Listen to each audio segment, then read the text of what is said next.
Salut tout le monde, je suis contente de vous retrouver dans cette vidéo pour parler préparation à l'accouchement. Donc, je vais vous énumérer un peu ce que j'ai fait et ce que je continue de faire vu que je suis dans ma 40e semaine d'aménorrhée. Et ensuite, à la fin de la vidéo, je vous parlerai de quelques petits trucs que vous pouvez mettre aussi en place, mais que moi, je n'ai pas fait. Pour commencer, je vais vous parler de la préparation, les cours de préparation que vous pouvez faire soit avec une sage-femme, soit dans votre maternité. Donc moi, j'ai fait des cours de préparation classiques. Il y a 7 cours qui sont remboursés par la sécurité sociale. Donc ma sage-femme, ce qu'elle fait, c'est qu'elle a mis en place 6 cours pour les mamans et les papas peuvent être présents. Donc malgré là le Covid, on était quand même 4 ou 5 et les papas pouvaient venir. Donc moi ça a été mon cas, mon mari était là, il a juste manqué 2 cours parce que c'était dans la journée, donc il était au travail. Donc il a assisté à 4 cours et ensuite ma sage-femme, ce qu'elle fait, c'est que le 7e cours est uniquement réservé au papa. Donc on a parlé pendant ces 6 cours de tout le déroulement de l'accouchement. Donc c'est des cours qui étaient plus ou moins chronologiques.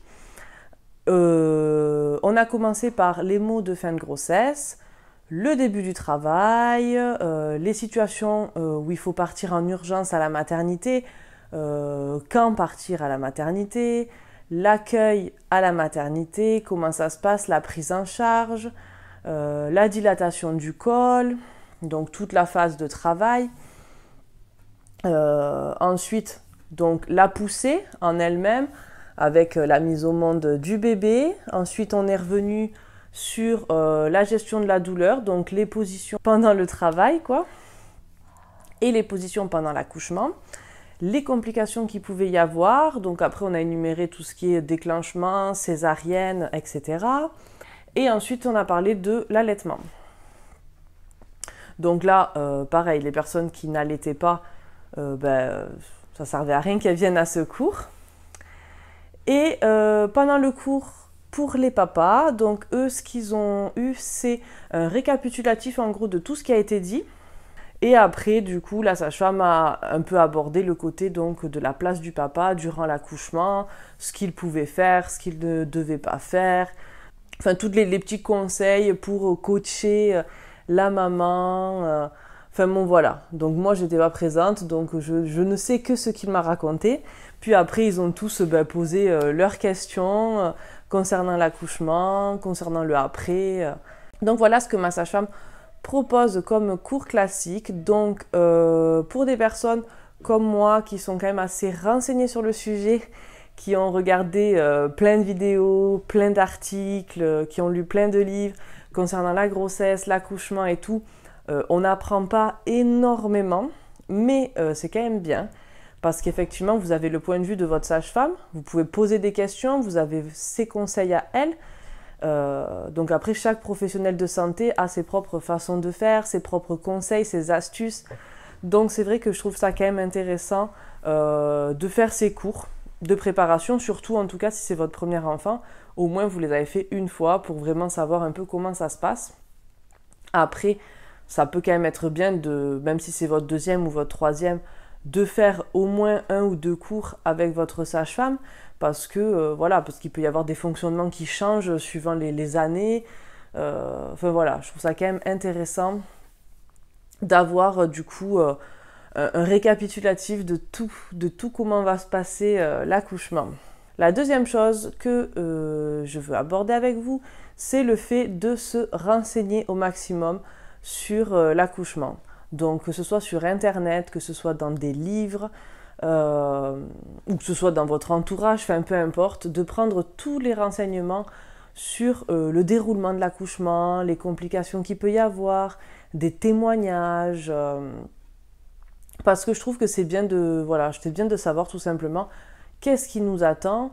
Là je parle en partie évidemment pour les personnes dont c'est le premier enfant, et voilà, tout simplement, je pense que c'est bon de savoir vraiment comment ça va se passer, qu'est-ce Quelles sont nos possibilités aussi à la maternité, que ce soit pour gérer la douleur, que ce soit voilà, des positions, voilà, qu'est-ce qu'on peut faire, qu'est-ce qu'on ne peut pas faire, quels actes médicaux on va avoir.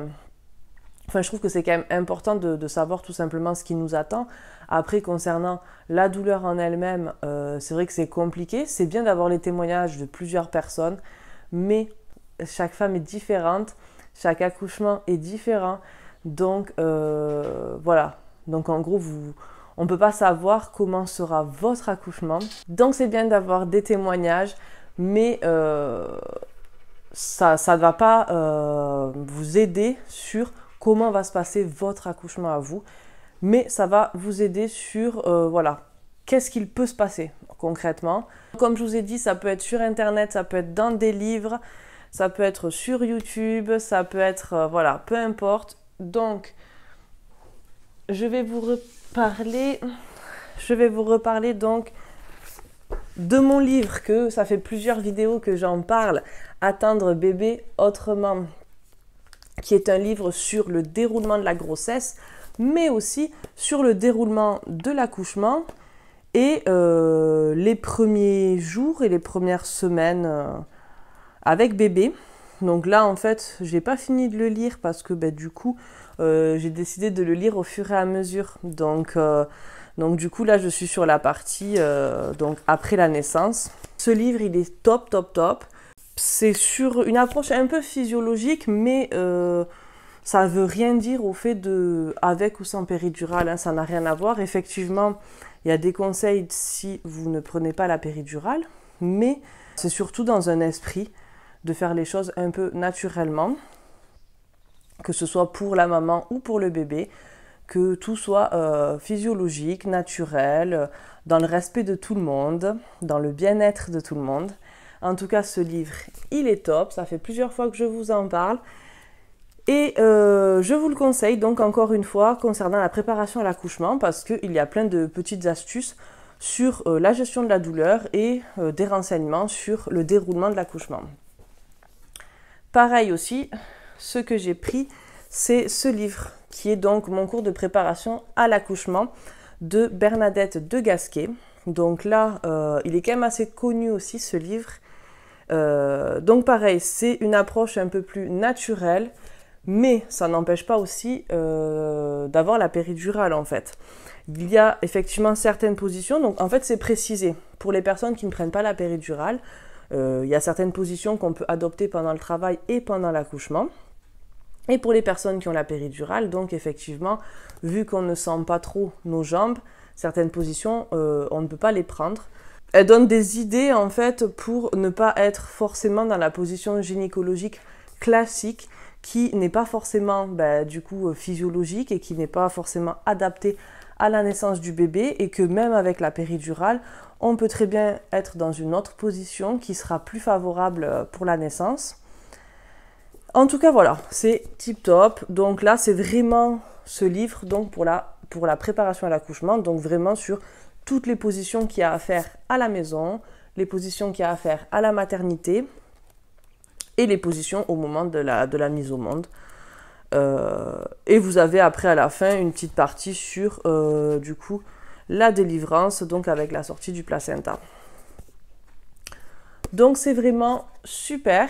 Dans le même esprit, vous avez énormément de sites ou de chaînes YouTube qui sont vraiment super. Hein. Vous pouvez vraiment trouver énormément de renseignements sur l'accouchement sur Internet. J'aimerais aussi vous parler de la Maison des maternelles, donc qui est une émission connue qui passe à la télé. Donc, en fait, moi, j'avoue que je le regarde pas souvent à la télé parce que je suis pas forcément devant la télé à l'heure où ça tombe. Mais ils ont un site internet et donc une page, une chaîne YouTube. Et dessus, en fait, vous avez toutes plein de vidéos donc sur tous les sujets, que ce soit sur la parentalité, sur la grossesse, sur l'accouchement. Enfin voilà, c'est vraiment sur tout leur émission. Et donc, vous pouvez retrouver tout ce qui concerne l'accouchement en lui-même, des vidéos donc avec des professionnels de santé qui vous donnent leurs astuces, leurs conseils, qui vous expliquent. Enfin bon, voilà, donc c'est vraiment super. Allez-y, regardez, il y a plein de petites vidéos. Donc, il y en a des courtes, il y en a des plus longues. Mais c'est super, et puis surtout là, voilà, vous avez des témoignages de mamans donc, qui sont invitées sur le plateau de l'émission, mais donc vous avez aussi les témoignages des professionnels, donc ça peut être des sages-femmes, des gynécos, des psychologues, enfin bon voilà, donc c'est hyper intéressant. Ensuite, donc je vais vous parler de la tisane de feuilles de framboisier que j'ai déjà parlé dans ma précédente vidéo sur, c'était mes indispensables grossesses.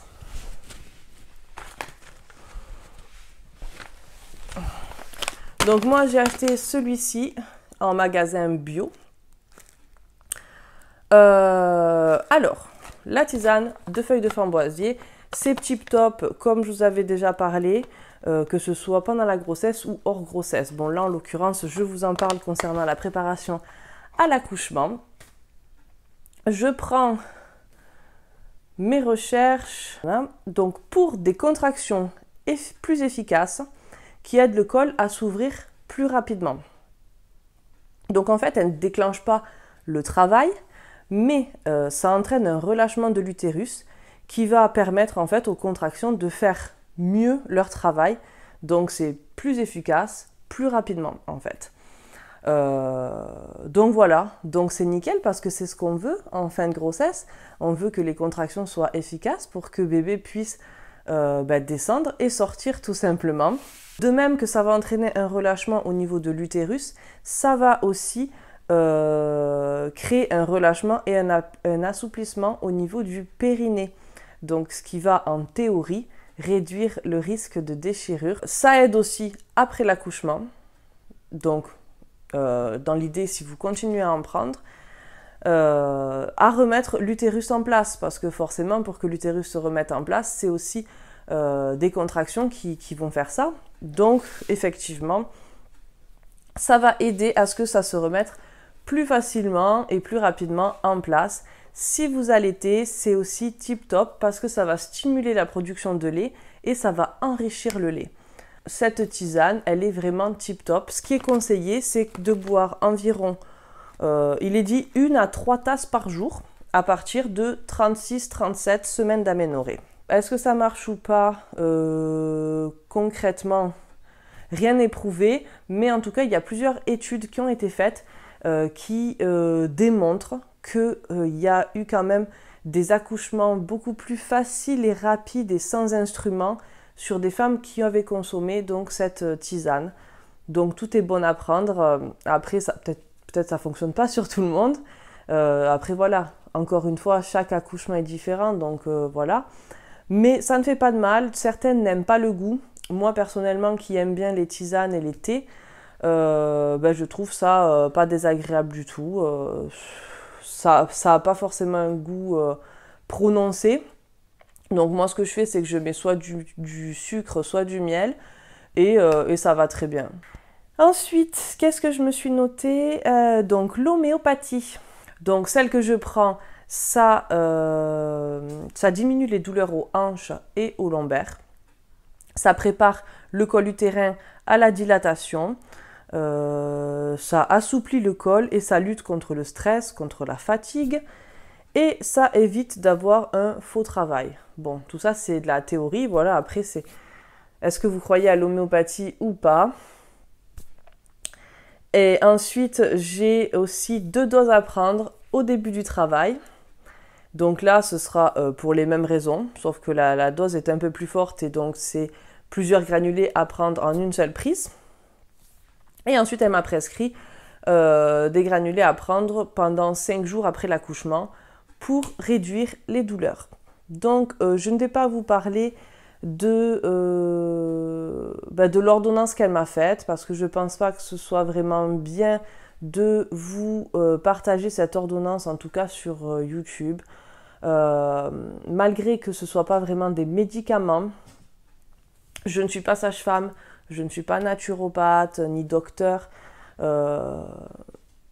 C'est pas censé faire de mal, mais je pense que le mieux c'est qu'effectivement si comme moi vous voulez tester l'homéopathie, le mieux c'est directement de voir avec votre sage-femme ou votre maternité qui vous fasse une prescription. Je ne vais pas partager les noms de ce que je prends, mais en tout cas voilà, je voulais vous partager le fait que l'homéopathie peut aider effectivement à réduire des douleurs, à réduire le stress et à préparer le col au vu de l'accouchement. Et donc à titre informatif, en tout donc j'en ai 5, j'en ai acheté 5 et ça m'a coûté environ 14 €. Donc voilà.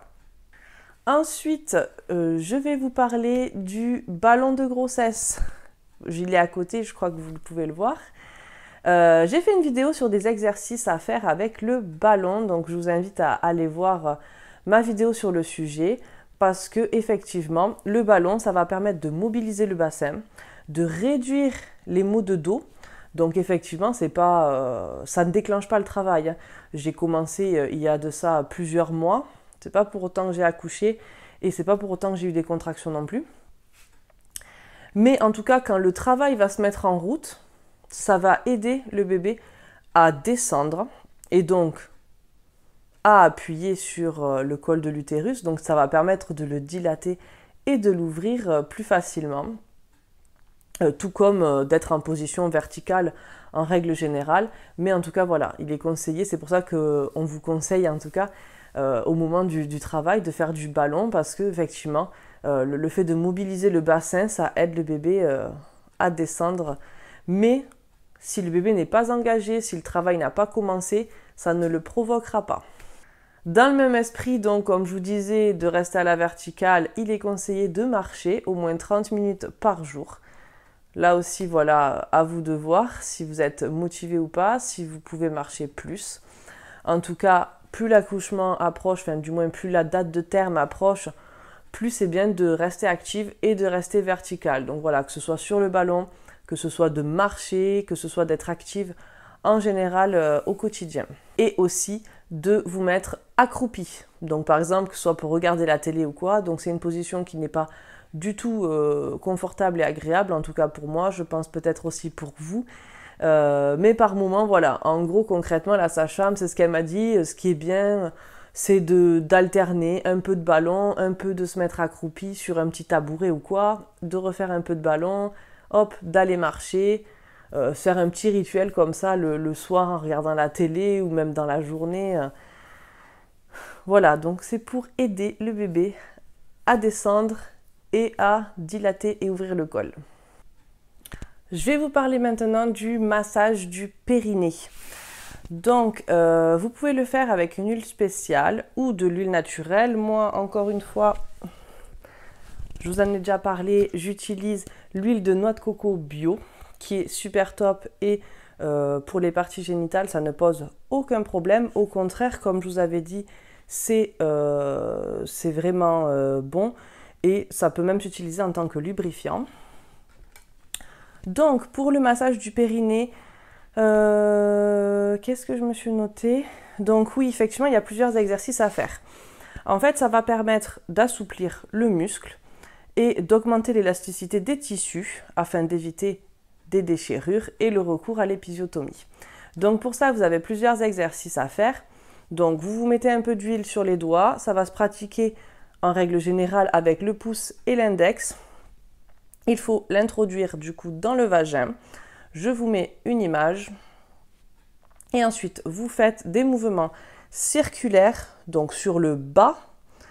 Donc il est dit, par exemple, je vous mets une autre image où c'est qu'on voit de 3h à 9h de faire des mouvements circulaires. Puis ensuite de faire un mouvement balancier en appuyant pour bien étirer la zone. Et ensuite, vous pouvez faire aussi un autre exercice qui est d'étirer la zone comme des rayons de soleil. Je vous mets aussi l'image. Voilà les exercices que vous pouvez faire pour masser votre périnée, pour le préparer à l'accouchement. C'est pas ultra agréable, voilà. Mais je pense que c'est quand même bien de le faire, en tout cas d'essayer, parce que c'est vrai que ça, non seulement c'est pas agréable, mais en plus c'est vraiment pas pratique. Enfin bon, bref. Vous verrez ça si vous le mettez en place, mais je pense que c'est quand même bien à faire. Donc là, encore une fois, à peu près à 36-37 semaines d'aménorrhée, on commence et on fait ça quelques minutes tous les jours jusqu'à l'accouchement. Et pour finir, je vais vous parler de la méthode Epinot.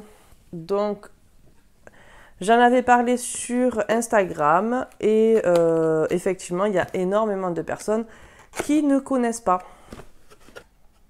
Donc, alors, hop, c'est un petit ballonnet qui se présente comme ceci. Au bout, vous avez la petite machine, donc avec la pompe, et vous avez l'aiguille qui vous indique la pression. Et en gros, donc tout comme le massage du périnée, ça va. Le but, c'est d'assouplir et d'étirer votre muscle du périnée.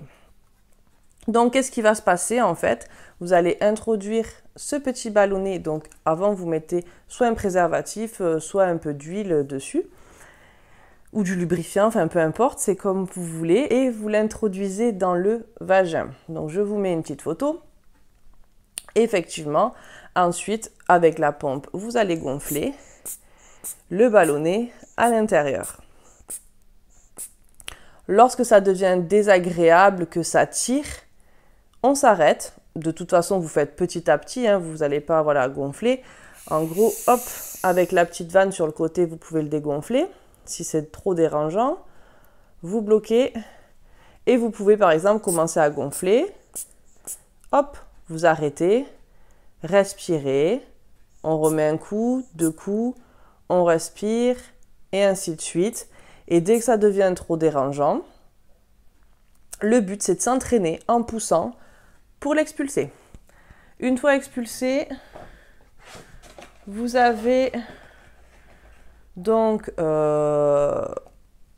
une petite fiche comme ça avec les centimètres. Donc vous pouvez le mettre par-dessus à peu près pour voir combien de centimètres du coup à peu près le ballonnet fait. Et comme ça vous savez combien vous avez jusqu'à combien vous avez pu arriver en termes de centimètres. Lorsque le ballonnet est assez gros, vous pouvez utiliser ceci qui est aussi livré avec. Donc là, vous avez 7 cm et 8 cm, 9 cm et 10 cm. Donc là, après, vous mettez le ballonnet à côté et vous savez, voilà. Donc là, en l'occurrence, comme il est plus petit que 7, c'est pour ça que vous pouvez utiliser l'autre petite fiche. Mais lorsque vous arrivez du coup à le gonfler beaucoup plus à l'intérieur, donc c'est vrai que c'est impressionnant. Ça fait quand même assez peur. Mais en gros, c'est pour vous entraîner à l'accouchement. Donc là, par exemple, vous voyez, il est un peu plus de 7 cm. Mais pas tout à fait à 8. Vous voyez. Donc en gros, voilà. Eux, ce qu'ils vous disent, c'est que le périnée est intact entre 9 et 10 cm, si vous y arrivez. Il ne faut pas non plus paniquer de se dire si j'y arrive pas, je ne pourrai pas accoucher. Non, étant donné que c'est très peu répandu, la plupart des femmes ne l'utilisent pas et ça ne les empêche pas d'accoucher. Il y a des femmes qui vont l'utiliser et qui vont avoir un périnée intact, d'autres qui vont quand même avoir une déchirure, d'autres qui ne l'utilisent pas et qui vont avoir un périnée intact. En tout cas, il y a quand même des études qui ont été faites et effectivement, ça réduirait quand même grandement le risque de déchirure et d'épisiotomie. Donc, c'est super, c'est remboursé une partie par la sécurité sociale et l'autre partie par votre mutuelle. Donc, toutes les mutuelles le remboursent, donc dans tous les cas, vous serez remboursé. Vous pouvez le trouver sur Internet ou en pharmacie. Et donc voilà, donc c'est à faire plusieurs fois. Donc plusieurs fois, vous essayez de le gonfler jusqu'à ce que ça vous dérange. Vous l'expulsez pendant plusieurs minutes, tous les jours, donc à partir de 36-37 semaines d'aménorrhée. Vous allez constater qu'effectivement, il y a quand même un palier entre 5 et 7 cm parce que vous allez voir que jusqu'à 5 cm, c'est quand même faisable. C'est quand même faisable. Mais voilà, après, suivant les femmes, entre 5 et 7, c'est quand même un palier. Avant de pouvoir passer à plus, vous allez peut-être stagner à ces centimètres-là. Mais pas de panique, le but en fait c'est de continuer tous les jours et même si tous les jours vous arrivez à 6 cm ou 7 cm, continuez, ça habitue votre périnée quoi quand même. Et Et ensuite, vous utiliserez donc les pinots pour la rééducation du périnée. Donc là, ce ne sera pas pour le gonfler et l'expulser, mais ce sera juste de le gonfler très légèrement et de venir contracter le périnée en fait dessus pour pouvoir remuscler votre périnée. Donc c'est super génial et d'ailleurs vous pouvez muscler votre périnée pas que après la grossesse, hein, pour les personnes qui n'ont pas fait de rééducation de périnée après leur grossesse ou qui l'ont mal fait, vous pouvez très bien 1 an, 5 ans, 10 ans ou 40 ans plus tard vous muscler le périnée et rééduquer votre périnée. Il n'y a aucun souci, c'est un muscle donc à n'importe quel moment de votre vie vous pouvez le muscler et le détendre. Je vous conseille d'en parler à votre sage-femme pour vous prescrire une ordonnance de façon à pouvoir vous le procurer et que ce soit remboursé. Je pense que c'est vraiment quelque chose de tip-top parce qu'effectivement, les sportifs, quand ils vont à une compétition, avant, ils font des étirements. Donc là, c'est un peu le même principe. On va accoucher, on s'étire avant. Donc le massage du périnée et les pinots va permettre justement d'étirer ce muscle, en fait, tout simplement, pour que le jour même, il ne s'écarte pas d'un coup sans avoir jamais été étiré, quoi. Donc, c'est vraiment positif à mon sens. En fait, ça a été inspiré des sages-femmes africaines, apparemment, qui utilisaient des calebasses. Je vous mets la photo. Apparemment, du coup, elles utilisaient des calebasses de plusieurs tailles que, justement, elles introduisaient dans le vagin de leurs patientes pour étirer le périnée. Et donc, en Allemagne, ils ont créé les pinots, justement en s'inspirant de ça, parce qu'effectivement, ça a tout son sens d'étirer le périnée avant l'accouchement. En tout cas, tout ça, c'est toutes les méthodes que j'ai mis en place. Donc, après l'accouchement, je vous en parlerai. Est-ce que ça a fonctionné ou pas? Ensuite, il y a d'autres méthodes, que ce soit par exemple les cours avec votre sage-femme. Vous pouvez faire des cours d'aptonomie, des cours avec la méthode Bonaparte, des cours de sophrologie, de yoga prénatal et plein d'autres. Donc je vous laisse vous renseigner si ça peut vous intéresser. Regardez si cela se fait pas loin de chez vous. Ensuite, pour préparer à l'accouchement, vous pouvez manger des dattes. Donc moi personnellement, je n'aime pas ça, donc c'est pour ça que je n'ai pas mis ça en place. Tout ce qui est fruits secs, c'est pas trop mon délire. Donc voilà, j'ai pas testé, mais effectivement ça marcherait bien. Et même pendant le travail, certaines en consomment. À vous de voir. Il y a aussi la méthode ménage, faire les vitres, danser, voilà, être active. À vous de voir si ça aussi ça peut marcher pour vous. Donc ça, souvent, c'est dans les derniers jours, hein, quand on voit que bébé n'arrive pas et qu'on se dit « Allez, hop, hop, hop, je vais me bouger ». Ensuite, il y a la méthode à l'italienne, donc d'avoir des rapports sexuels. Donc là aussi, les hormones présentes dans le sperme peuvent provoquer la dilatation du col. Apparemment, ça marcherait aussi. Il y a aussi de manger épicé. Donc, à voir. Après, si vous regardez sur Internet, il y a sûrement plein d'autres méthodes. Encore une fois, tout ce que j'ai parlé dans cette vidéo, c'est pas forcément prouvé scientifiquement. Certaines choses, il y a des études qui sont faites et qui montrent qu'une majorité des femmes qui l'ont fait ont eu des bons résultats. Mais en tout cas, voilà, de toute façon, si bébé n'est pas prêt à sortir, il ne sortira pas. Et malheureusement, pour certaines, du coup, ça a lieu d'avoir un déclenchement à la maternité, parce que quand on dépasse le terme, au bout de plusieurs jours, de toute façon, bébé, il faut qu'il sorte. Concernant les cours de préparation à l'accouchement, je vous les conseille quand même, parce que effectivement, c'est toujours bon d'apprendre.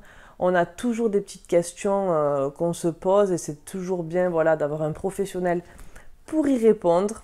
Je referai sûrement un petit bilan après l'accouchement. Je reviendrai sur ces points pour voir si ça a fonctionné. Après, voilà, je ne pourrai pas savoir quelle méthode a fonctionné et quelle n'a pas fonctionné, mais en tout cas, je vous parlerai de mon accouchement, comment ça s'est passé. Et si tout s'est merveilleusement bien passé, peut-être que ça aura un lien avec une méthode que j'aurais mis en place. En tout cas, je vous souhaite une bonne journée, une bonne fin de grossesse et un bon accouchement. Et je vous dis à bientôt dans une prochaine vidéo. Bye bye!